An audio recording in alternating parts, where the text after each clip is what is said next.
Hello and welcome to Rajya Sabha Television. You're watching The Big Picture with me, Frank Razan Pereira. Indonesia's president looks to be on course for re-election according to unofficial results released within hours of polls closing.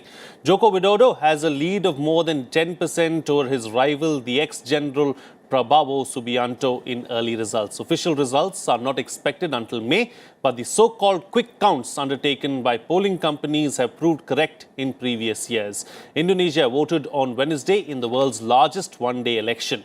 More than 192 million people were eligible to cast their ballot to select 20,000 local and national lawmakers, including the president. The presidential race was a rematch of the 2014 contest between Widodo and Subianto, who both made political moves in line with the increased prominence of conservative Islam in the country.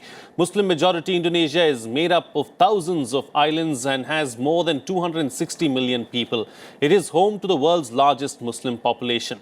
On this edition of The Big Picture, we will analyze the elections in Indonesia and their implications. Joining me on the program today are Ashok Sajanhar, former ambassador, Vice Admiral Shekhar Sinha, retired defense expert, and Gautam Kumar Jha, assistant professor, Center for Southeast Asian Studies, JNU. Thank you to all my guests for joining me on this edition of The Big Picture. Ambassador, I'd like to begin the program with you. What do you make of the elections in Indonesia? You know, over the last 5 years, particularly, even before that, of course, relations with Indonesia have been always cordial, friendly, vibrant, dynamic. Last 5 years, we have seen a great deal of interaction, great deal of dynamism in relations. If you look at the number of visits that have been exchanged between the two sides, that has been going up, both from Indonesia to India as also vice versa. If you were to look at the high-level visits, for instance, we had the visit of President Joko Widodo to India twice, one in 2016 when he was here in December at the invitation of the Prime Minister. Then again he was here as the chief guest at the Republic Day celebrations last year when it was the commemorative summit for India-ASEAN, when all the 10 leaders of ASEAN were here.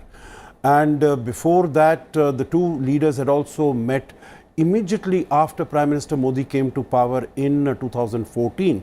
So in November 2014, when the East Asia Summit took place in Myanmar, then also both the leaders had met.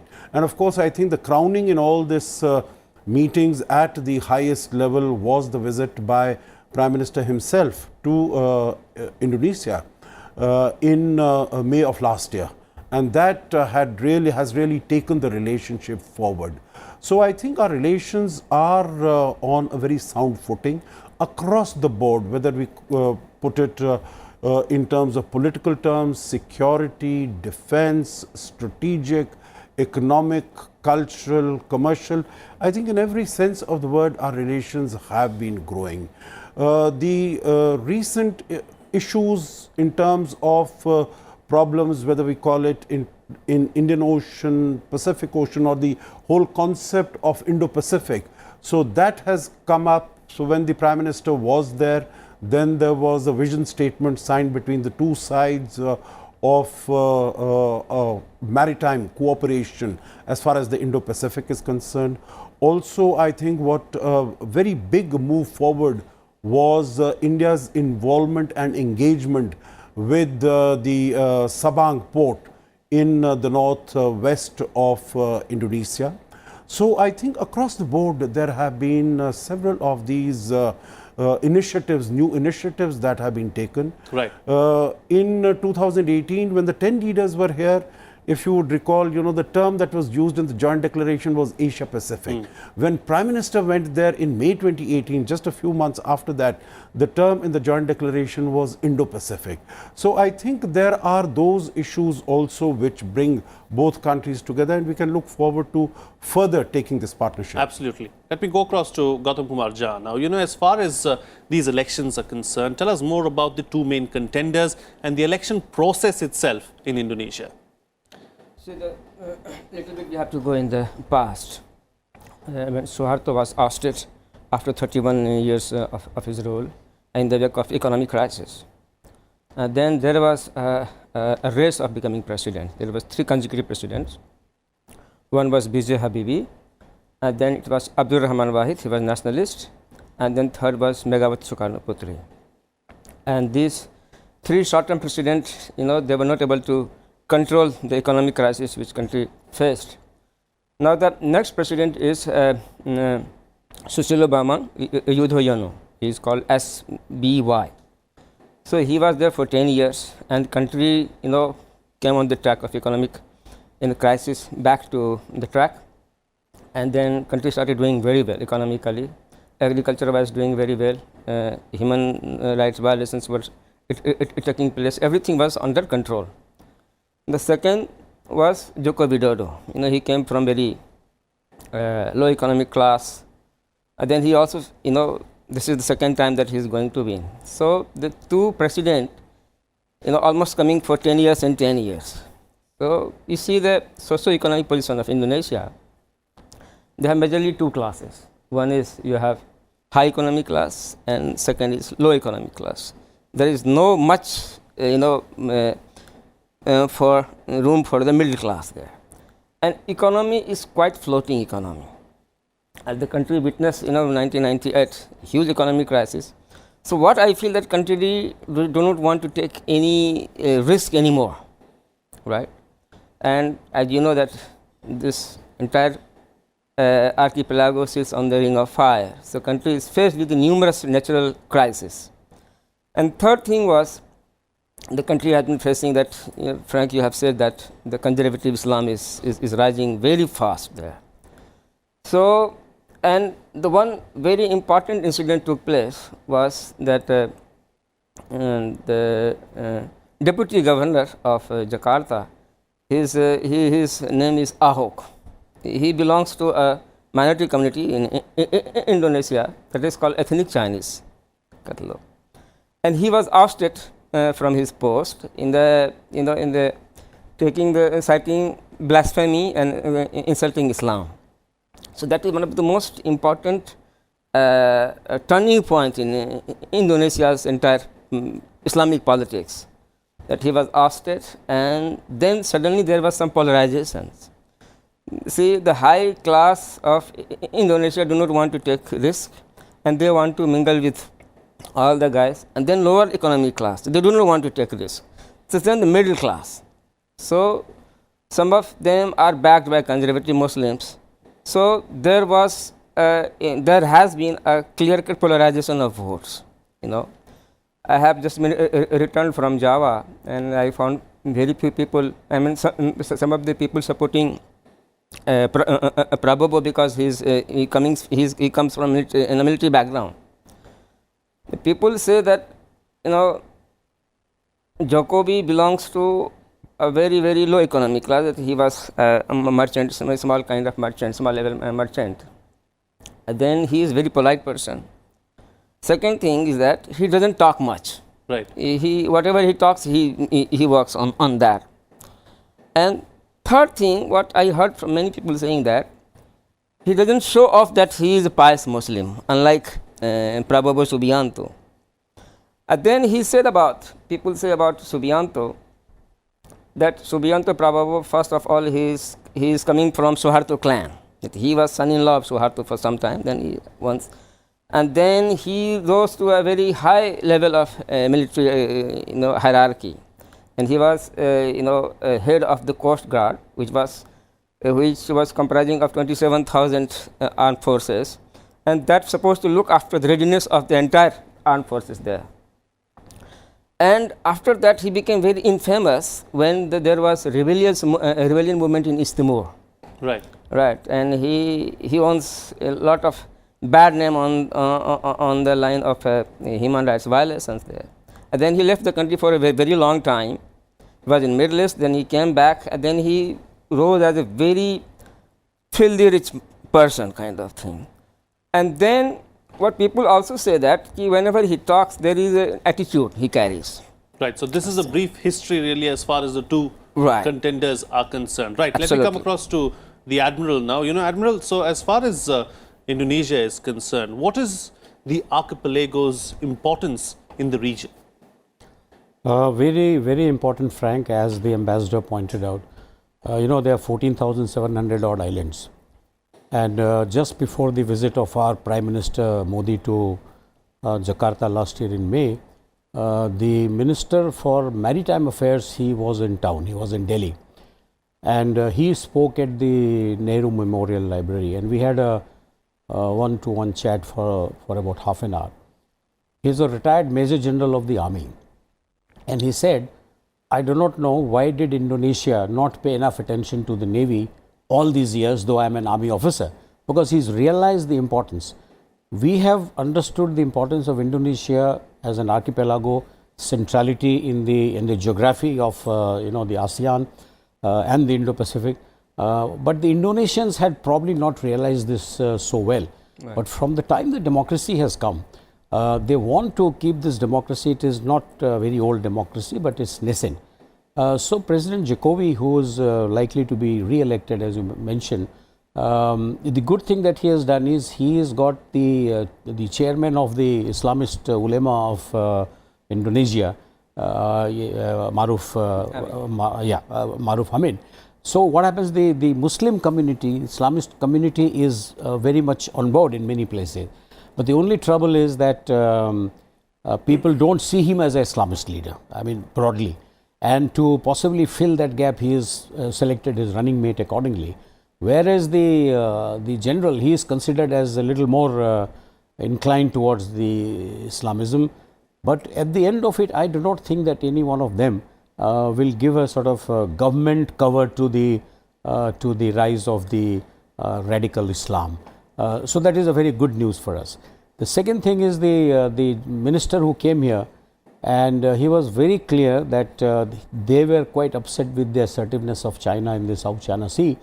And the moment this government had come to power in 2014, there was an old case of a Chinese trawler which was kept captive of Indonesia, and the court gave a judgment that it should be destroyed. So they made him sail, but they fired upon the trawler, and it was sunk. So there was a little bit of rift between China and Indonesia. So Indonesia is of the view that the India's presence may not be in South China Sea, but in South Andaman Sea, which overlooks a lot of the straits, the Lombok and Sunda. It is good for them to prevent the assertiveness of Chinese. Right. So broad aim is that. And as you know, that Sabang port has been leased to us, and Navy can operate from there. So I see that there will be fair amount of activity once our elections are over, and we will have a fairly good presence. Both it is good for us for surveillance and turnaround of our ships, so that they don't have to come very far once they are on patrolling. Because of Indonesia's strategic importance, like the Admiral has just pointed out, even the Chinese are very interested in Indonesia. So how do things pan out from here, Ambassador? Now that we know that Joko Widodo is on his way to win another term, and also, can we draw parallels between Maldives and Indonesia, Maldives in the Indian Ocean and Indonesia in the Indo-Pacific? Parallels can be drawn, but I think only to a limited extent. Let me put it this way, because there we had Abdullah Yamin. He was the president earlier, and after that he had, of course, arrested all the opponents, all the opposition, either Muhammad Nasheed, he was out of the country, he'd been banished out of the country. Supreme Court judges had been put in prison and all. Nothing of that sort really happened in Indonesia. No, I'm speaking strategically. I'm talking about that. So Soli comes in, and as far as Soli is there, he says all that dependence that Maldives has on China, that he's going to sort of revisit all the projects, etc. Now here, if we look at it, it is Joko Widodo who has really, over the last 5 years, he has gone across to China. There is, mind you, there is no single BRI project here, no single Belt and Road Initiative project here. But otherwise, there are a large number of projects on a bilateral basis that have been going. For instance, the Jakarta-Bandung high-speed railway line, that's about $6 billion. Now, there are questions that are being raised as to what was the need of that project, because there are alternative optional ways to commute between these two cities, and they are functioning quite well.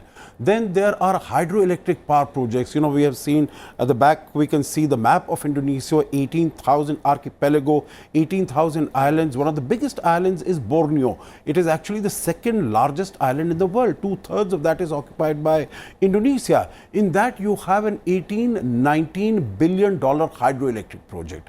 So these are these huge projects. Also in terms of Sumatra, in the north of Sumatra, again a hydropower project, $1.6 billion, where it is going to damage the ecology in a very significant way.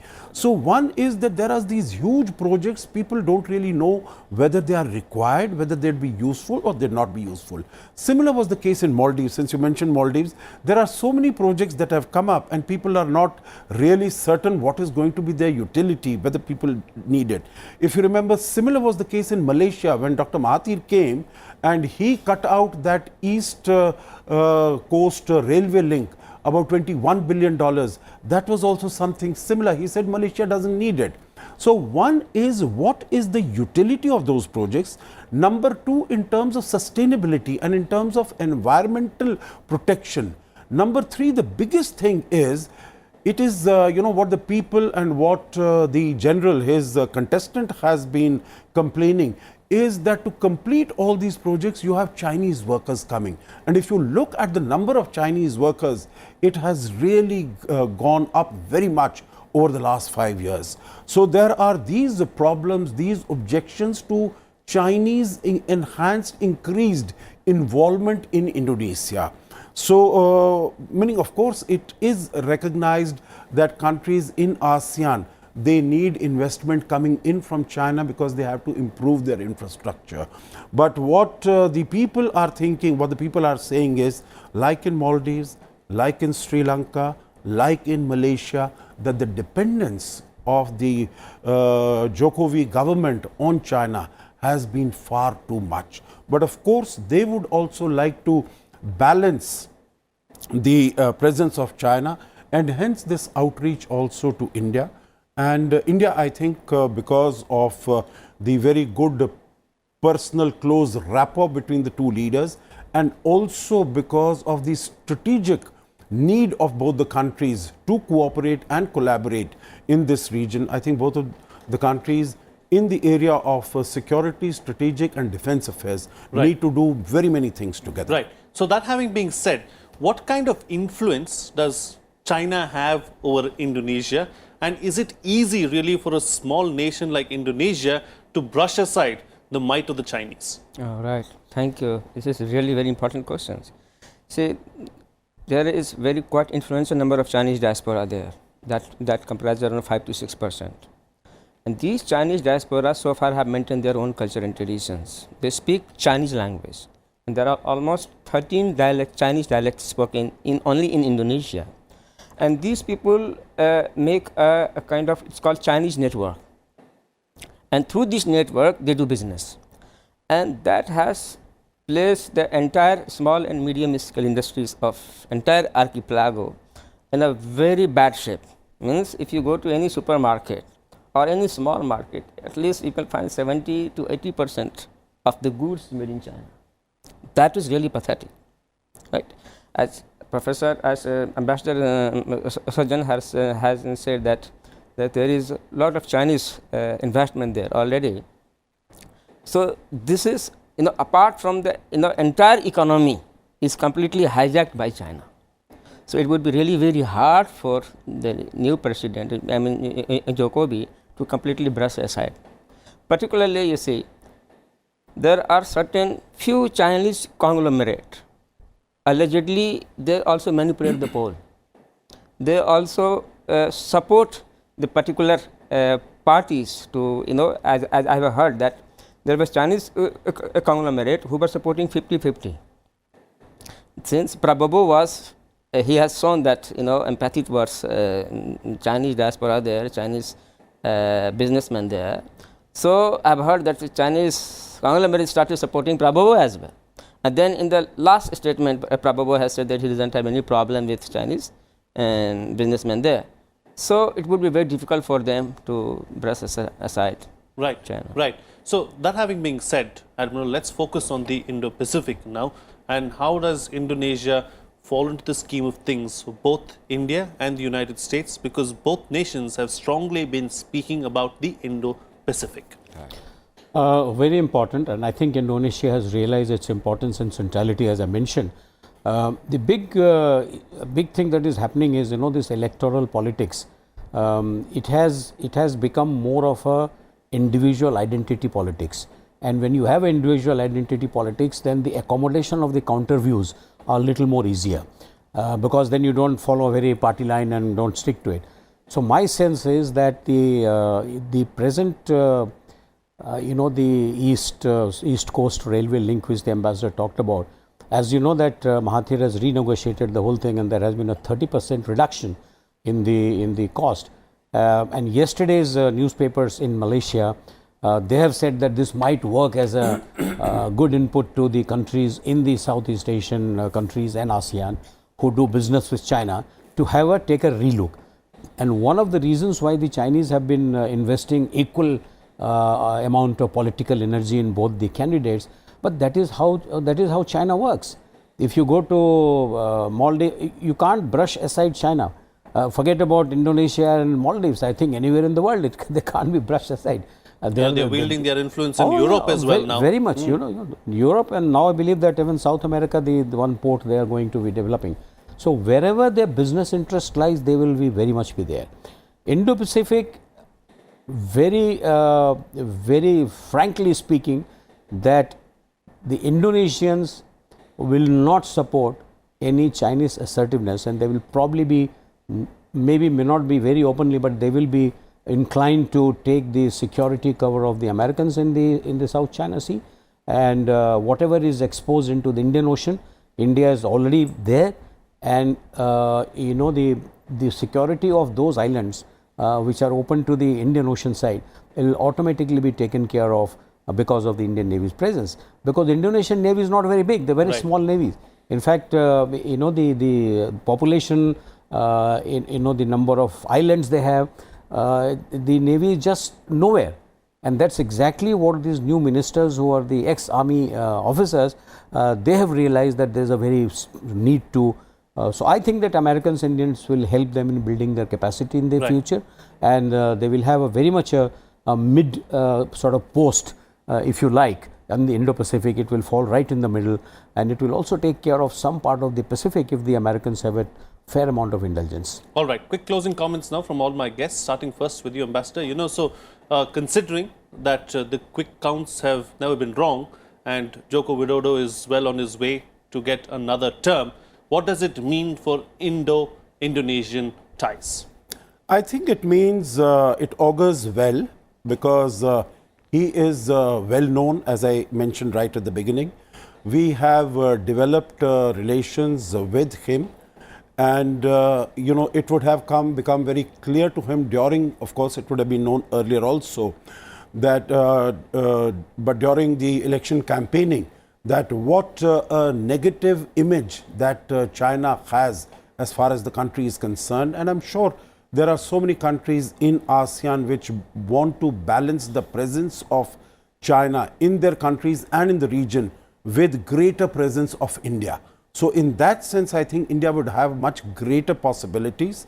The problems that afflict Indonesia are similar problems that afflict India, whether it is economic growth, economic development, its corruption, its infrastructure, so all these things. And I think the experience that both India and Indonesia have of being multicultural, multi-religious countries, and every one of them coexisting, all the communities, all the diversity in race, ethnicity coexisting, I think we can share our experiences so that there is no move, as we have been talking about, that there has been so much of talk about identity and moving to the right, conservatism. So how we can share our experiences for bringing stability, equality and peace in the region and in our own countries. Right, absolutely. Gautam Warja, how should India continue to engage Indonesia going forward?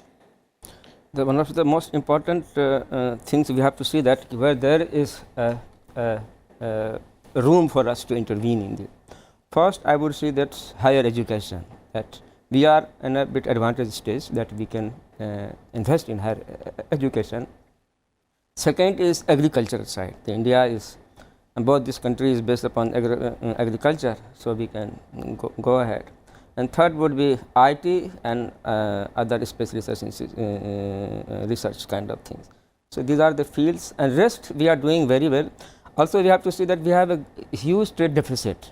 We import almost 70% of our coal from Indonesia, and there are very negligible companies coming from Indonesia to India. So these things we have to talk with the government. We have to continuously do our trade expos there to invite investors from this country. So these are the things that we have to look forward. And third thing is that the Jokowi is very friendly with India. He has put his grandchild's name Narendra Modi. So this thing shows great indicator that.